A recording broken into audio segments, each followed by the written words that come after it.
কিন্তু এখন বাস্তবতা হলো যে ডক্টর মোহাম্মদ ইউনূসের পেছনে ঠিক আগস্ট মাসের পুরোটা সময় সারা বাংলাদেশের আপামর জনসাধারণ, এমনকি যারা আওয়ামী লীগ করতেন, তাদের একটা বিরাট আশা ছিল, আকাঙ্ক্ষা ছিল। কিন্তু 15ই আগস্টের পর থেকে সেই আশা আকাঙ্ক্ষা ক্রমশ ফিকে থেকে ফিকেতর হতে থাকে এবং ধূসর থেকে ক্রমশ সেটি ধূসরতর হতে থাকে। তাকে নিয়ে আমাদের যে স্বপ্ন, যে কল্পনা, সব কল্পনা এবং স্বপ্ন ধীরে ধীরে ধীরে ধীরে মরে যেতে থাকে। এর কারণ হলো আমরা তার যে মুভমেন্ট, তার যে চলাফেরা, এই চলাফেরার মধ্যে রাষ্ট্র পরিচালনা করার যে নায়কোচিত মনোভাব। ঠিক সেই হিন্দি সিনেমাতে একটা সিনেমা রয়েছে নায়ক, অনিল কাপুরের সেই বিখ্যাত সিনেমা নায়ক, অথবা বাংলা সিনেমাতে ফাটা কেষ্ট। ঠিক এইরকম একটা ক্যারিশম্যাটিক দ্রুততা একজন রাষ্ট্রনায়কের বা সরকার প্রধানের চরিত্রে থাকা দরকার। সেটি সবাই ডক্টর মোহাম্মদ ইউনূসের কাছ থেকে আশা করেন, কিন্তু তিনি সেই জিনিসটি করতে পারেননি।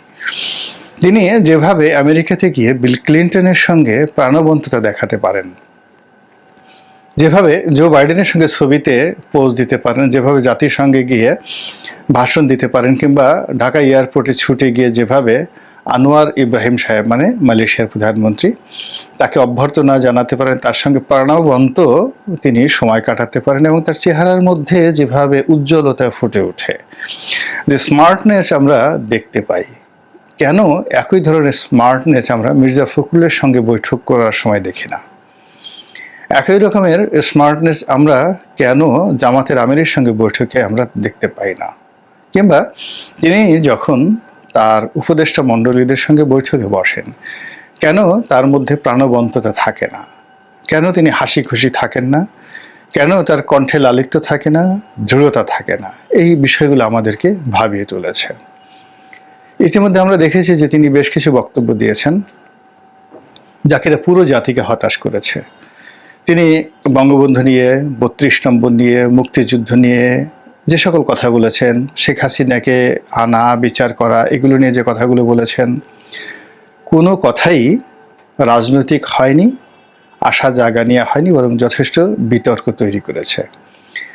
বিশেষ করে ভয় যাবে আমেরিকার সঙ্গে তার যে সাক্ষাৎকারটি, এটি একেবারে রীতিমতো ফ্লপ করেছে। তিনি সাংবাদিকদের সঙ্গে রেগে গিয়েছিলেন, কাউন্টার প্রশ্ন করেছেন, তার চোখ মুখ সব এলোমেলো হয়ে গিয়েছিল, এবং তার ক্রোধ এবং বিরক্তি তিনি কোনো অবস্থাতেই লুকিয়ে রাখতে পারেননি। যারা বিশ্বনায়ক হন রাজনীতির অঙ্গনে, তারা অনেক সময় এরকম বিরূপ পরিস্থিতিতে পড়েন।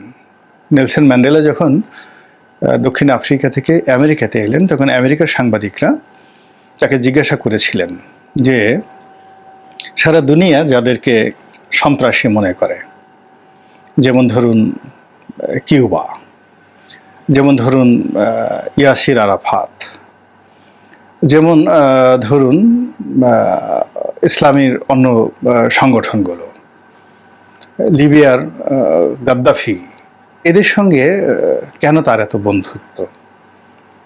এবং এটার তিনি এত চমৎকার একটা উত্তর দিয়েছেন, যেটি বিশ্ব রাজনীতির ইতিহাসে একটা মাইলস্টোন হয়ে থাকবে।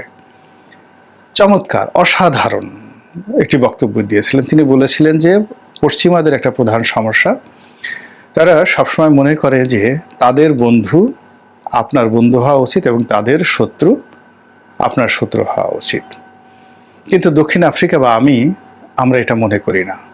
আমরা মনে করি আমাদের সঙ্গে যারা বন্ধুর মতো আচরণ করেছে কেবল তারাই আমাদের বন্ধু, এবং যারা আমাদের সঙ্গে শত্রুর মতো আচরণ করেছে তারাই আমাদের শত্রু। আমাদের যখন খুব বিপদ ছিল তখন গাদ্দাফি আমাদেরকে সাহায্য করেছে, ফিদেল ক্যাস্ট্রো আমাদেরকে সহযোগিতা করেছে, আমরা কেন তার প্রতি অকৃতজ্ঞ হব?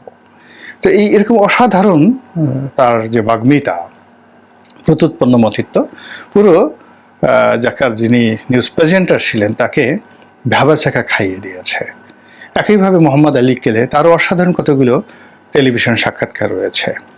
তো সেই দিক থেকে এই যাবৎকালে উনি যে কয়টি সাক্ষাৎকার দিয়েছেন, সেটি এপির সঙ্গে দিয়েছেন, ভয়েস অব আমেরিকার সঙ্গে দিয়েছেন, নিউ ইয়র্ক টাইমসের সঙ্গে দিয়েছেন, প্রায় সব যে সাক্ষাৎকার অরাজনৈতিক এবং তার কোনো বক্তব্য মানুষের মনে আশা জাগায়নি, বরং উল্টো অনেক অনেক বিতর্ক তৈরি করেছে।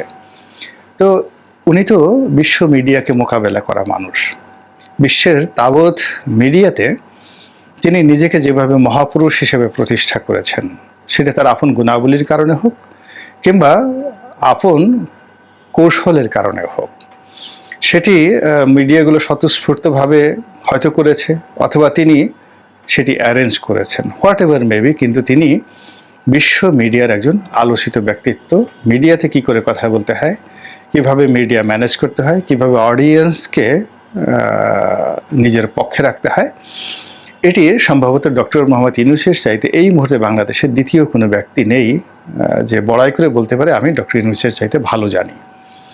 তো সেই ডক্টর মোহাম্মদ ইউনূস তিনি কেন মিডিয়ার সামনে কথা বলতে এসে বারবার ভুল করছেন, বারবার বিপথে যাচ্ছেন, বারবার লোকজনকে বিক্ষুব্ধ করছেন এবং একটার পর একটা সমস্যা তৈরি করে চলছেন? অবস্থা দৃষ্টি মনে হচ্ছে তিনি হতাশ। অর্থাৎ তিনি যে আশা নিয়ে, যে ভরসা নিয়ে, যে দৃঢ়তা নিয়ে, যে আশা নিয়ে, যে আকাঙ্ক্ষা নিয়ে রাষ্ট্র ক্ষমতায় এসেছিলেন, সম্ভবত সেটা তিনি পারছেন না। এই কারণে তিনি হতাশ হয়ে পড়েছেন, অথবা তিনি এই কর্মের মধ্যে তার কোনো ভবিষ্যৎ দেখতে পাচ্ছেন না, অথবা তিনি নিজেকে, তার যে বর্তমান অবস্থান, সে অবস্থানে তিনি নিজেকে নিরাপদ মনে করছেন না।